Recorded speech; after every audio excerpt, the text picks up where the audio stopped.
गर्भपात महापाप समझा जाता था, छोटे बच्चे को मारना बहुत बड़ा पाप समझा जाता था। आज भी समझने वाले समझते, और नहीं समझने वाले तो बड़े बड़े लोगों को जिंदा जला दे। लेकिन फल तो भोगना पड़ता है सबको। उधर क्या हुआ कि गाय चराने वाला उधर दूसरे और किसी नगर का गाय चराने वाला गाय लेकर के आया, तो एक गाय उस बच्चे के पास आ गई। गाय गौ माता कहलाती है, मतलब जिसकी माँ ना हो उसका पालन करने का भी श्रेय गौ माता को जाता है। तो गाय उसके ऊपर खड़ी हो गई 4 पैर करके, और गाय का दूध बच्चे के मुंह में धरने लगा। करुणा होती है, उसका पुण्य था, उसकी करुणा थी। गाय का दूध बच्चे के मुंह में अपने आप गिरने लगा। तो ग्वाला जो दूसरी गाय घेर रहा था, उसने कहा ये कहाँ गई ज्यादा दूध देने वाली बड़ी। देखा कि वो तो वहां खड़ी है, दूध गिर रहा है। दूर से दिखा नहीं दूध क्यों गिर रहा है, जाके देखा तो बच्चा टीले वाले बाबा की कहानी में भी ऐसा आता। वहां भगवान थे तो गाय दूध चराती थी ग्वाले की। उसने देखा कि बच्चा, बड़ी खुशी हुई उसको। उसने बच्चे को लिया और अपने सेठ को कहा कि देखो, मतलब मुख्य ग्वाले को कहा ये बच्चा। तो उसने कहा अच्छा लाओ। बच्चे को लेकर के उसने, वो क्या था, बलभद्र नाम था। उसने विचार किया कि मेरी घरवाली रोज रोज झगड़ा करती है, बच्चा नहीं बच्चा नहीं। तो उसने लिया और घर जाकर के उसको सौंप दिया। देख तू रोज रोज कहती बच्चा नहीं बच्चा नहीं, ये तेरा बच्चा, अब इसे तू पालन कर। उसको बड़ा अच्छा लगा, उसने पालन करना चालू कर दिया। इधर वो बढ़ने लगा। जब 8-10 साल का, 12 साल का हो गया,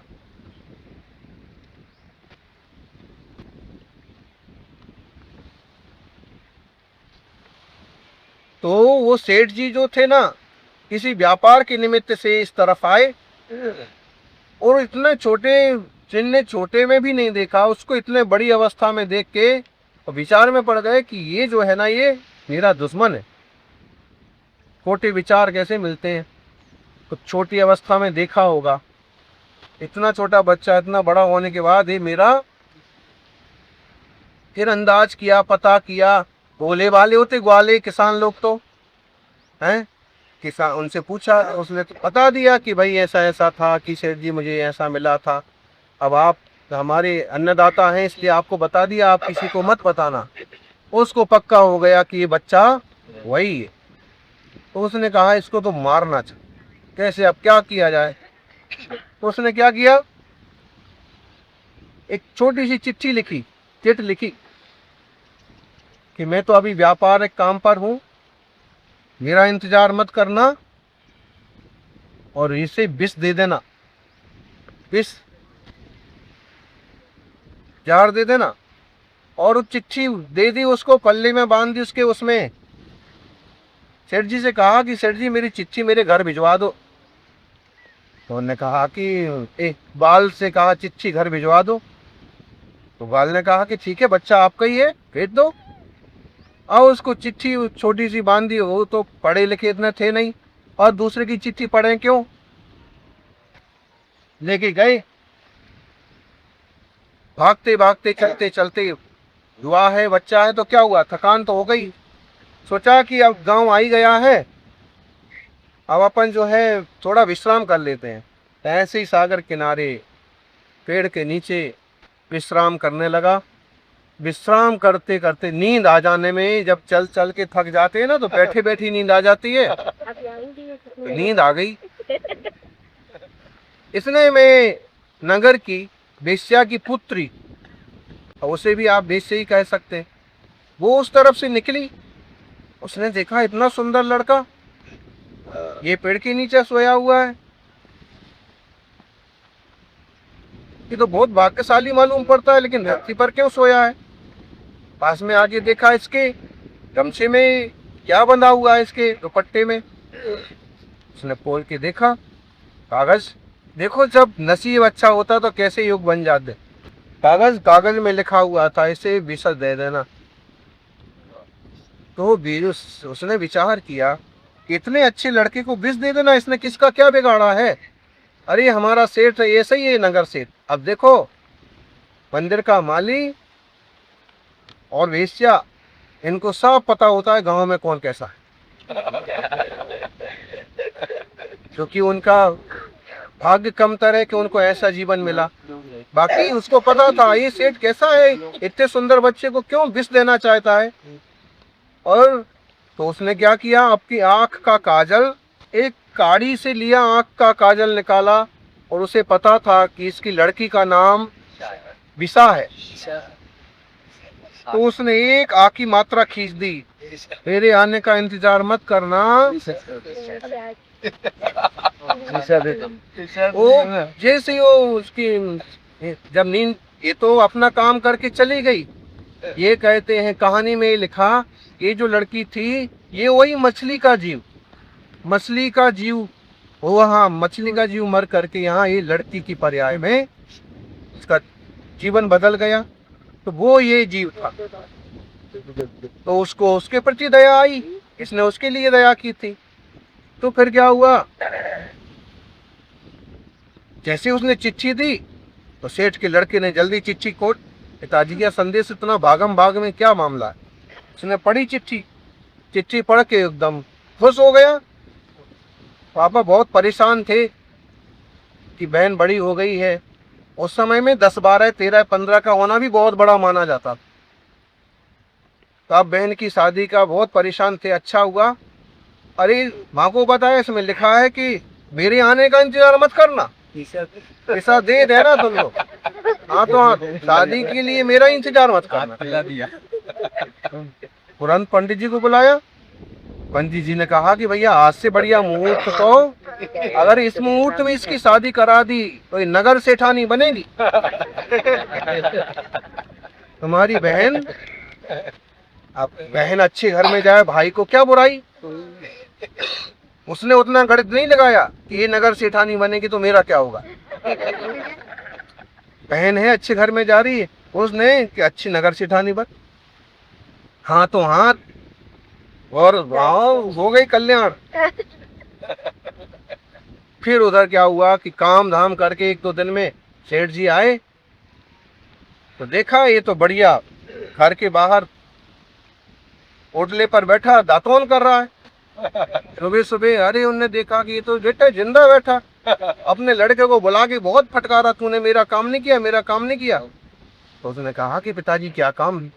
अरे वो चिट्ठी तो ये है आपकी चिट्ठी, आपने लिखा था विसा दे देना। और देख करके पढ़ करके उन्होंने कहा अपना माथा फूक किया, कैसा लिखा है। अब अपने बेटे पर उन्हें बात तो नहीं खोली किसे मारना था, लेकिन अब बोले भी कैसे यार, शादी भी हो गई। फिर भी मन से कलुषता गई नहीं। उन्होंने कहा कि देखो जमाई साहब, अच्छा है आपकी शादी हो गई, अब हमारा भी आशीर्वाद है, लेकिन हमारे रिवाज है कि दूसरे दिन जो है पहाड़ी पर कुल देवी के मंदिर में जाना पड़ता है भोग लेकर के। तो आप ये पकवान की थाली लेके जाना शाम को अंधेरा पड़ते ही। उन्होंने कहा ठीक है पिताजी, ससुर जी ठीक है। उधर 2-4 बदमाशों को कहा कि इतने बजे इस टाइप का युवा कोई आए हाथ में थाली लेके तो तुम उसे खत्म कर देना। सुपारी देके पहले भी ऐसे काम होते थे। शाम अंधेरा हुआ और थाली दी और लेकर के चले, और पहाड़ी के मुहाने तक तो पहुंचे नहीं कि घूम फिर करके साला जी आ रहे थे कहीं से। उन्होंने कहा कि तुम कहाँ जा रहे जीजा जी। उसने हमको तो पहाड़ पर जाना है और वो देवी को भोग लगाना है। अरे तुम्हारी जैसे सरल आदमी का काम नहीं है।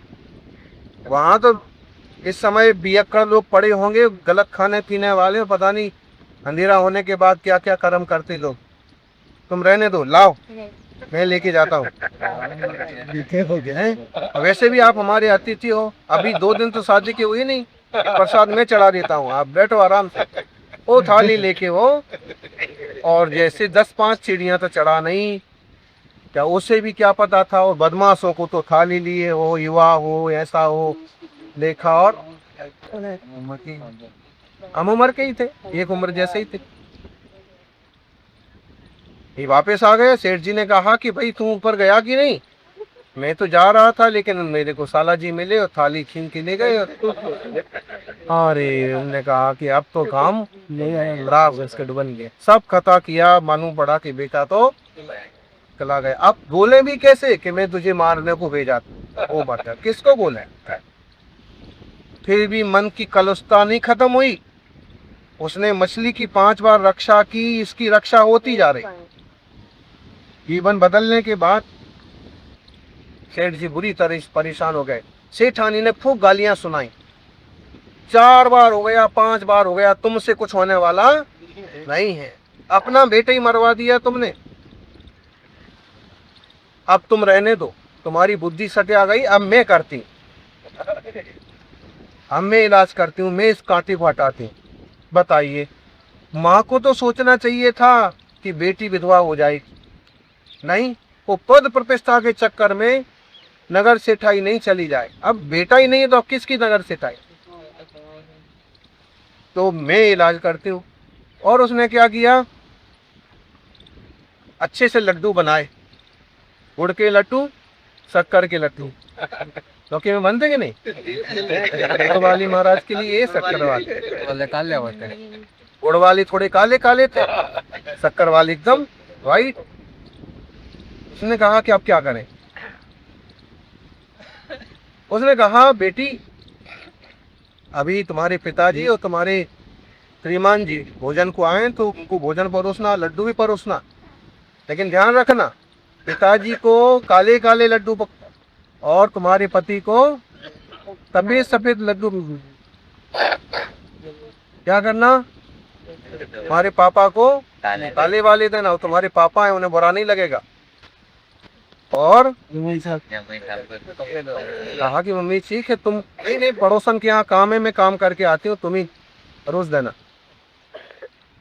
तो जैसे ही वो भोजन को आए तो उसने विचार किया कि अगर मैं पिताजी को काले काले गुड़ वाले लड्डू परोसती हूँ तो सोचेंगे 2 दिन तो शादी के नहीं हुए और ये मीन में करने लगी, भेदभाव करने लगी हमारी छोरी। मेरे को काले काले लड्डू और इसको कोरे कोरे लड्डू। तो उसने कहा कि देखो पति को तो मना लेंगे, हैं? देखो स्त्री शक्ति में बड़ी शक्ति होती है।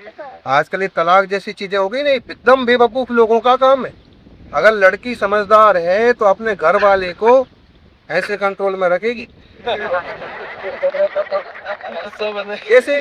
अपनापन दिखा के, सेवा करके, और फिर जब आप समर्पित होते हैं तो सामने वाला भी सुनता है। और पहली दूसरी बार में ही नहीं, मैं ऐसा करूंगी, मैं ऐसा करूंगी, तो उसको ऐसे लगता है कि तो सुनती नहीं। पहले सुनो। किसी के दिल में जगह बनाना चाहते हो तो उसे अपने कान में जगह बनाने दो। किसी के दिल में जगह बनाना चाहते हो तो कुछ कहता है तो आप सुनो, उसको कान में जगह बनाने दो, तो उसे लगेगा कि हमारी बात सुनता है, समझता है, प्रेम है, तो उसको विश्वास होगा, फिर अपनापन बढ़ेगा, फिर परिवार चलेगा। बेटी ने कहा कि पति को तो हम मना लेंगे, काले काले के लड्डू इनको परोस दो, गोरे गोरे पिताजी को अच्छे परोसो। इनको पिताजी हैं, इनको ऐसा नहीं लगे कि छोरी देखिए आज की छोरी और शादी तो हुई नहीं और पराई हो गई, उनको दुख होगा। इन्हें तो कल परसों का भी मना लेंगे, ठीक है। और वो लड्डू परे से वो लड्डू खाए, और एक खाया तो कुछ ऐसा लगा, फिर दूसरा हाथ में था वो भी खा लिया, बेहोश हो गए। जब तक पानी वानी पिलाया, हिलाया डुलाया, तब तक तो रोने की आवाज, रोने लगे, वो भी रोने लगी और जमाई साहब भी रोने लगे। थोड़ी तो जोर जोर से आवाज आई पड़ोस में आवाज आई तो उसने चलो हमारा काम तो इतना जोर से रो रही, इसका घर वाला मर गया। लेकिन जब आके देखा तो ये तो बैठा हुआ इसको संतोष दे रहा था, उनको संभाल रहा था, लेकिन मरा कौन पड़ा था? उसने कहा कि बेटी क्या हुआ? माँ मैंने सोचा कि पापा क्या सोचेंगे, पता नहीं क्या हुआ। फिर बाद में अचानक से लड्डू खाए और ये उसको बोले मुझे अभी भी पता नहीं क्या हुआ। उसने कहा लड्डू और बचे? बोले हाँ आप 4 थे तो 2 ही खा पाए, ये तो 2 और बचे हैं, तो लाओ। अब पति नहीं रहा तो और इतनी पजीदी करने के बाद अब क्या मतलब है? तो लड्डू उसने भी खाए और अब उनको समझ में आया कि लड्डू में कुछ गड़बड़ था। लेकिन तब तक तो काम तमाम हो गया और मुनिराज ने जो कहा था सत्य हो गया। सत्य 5 बार उसने रक्षा की, 6 बार उस जंतु की रक्षा की, उसकी 5-6 बार रक्षा। मतलब है किसी को भी कमतर मत समझो, हीन मत समझो, नुकसान मत पहुंचाओ और अपने भाग्य को बढ़ाओ, अपने अच्छे काम करो, भले काम का भला निचीजा। गुरु महाराज इस कहानी को बड़े अच्छे ढंग से सुनाते थे और सामान्य जनता फिर नियम लेती थी कि मैं कभी ऐसा नहीं करूँगा, मेरे मद्य मांस मधु का त्याग, मैं गुटखे तंबाकू का त्याग। लोगों की जीवन बदल, अपन सबका जीवन भी बदले, अपना आत्मा भी परमात्मा बने। प्रत्येक जीव जब तक राग द्वेष में पड़ा है तो ऐसे ही भटकता है, और जब विकार छूटते हैं तो आत्मा परमात्मा बनता है। जय बोलिए अहिंसामयी सनातन विश्व धर्म की।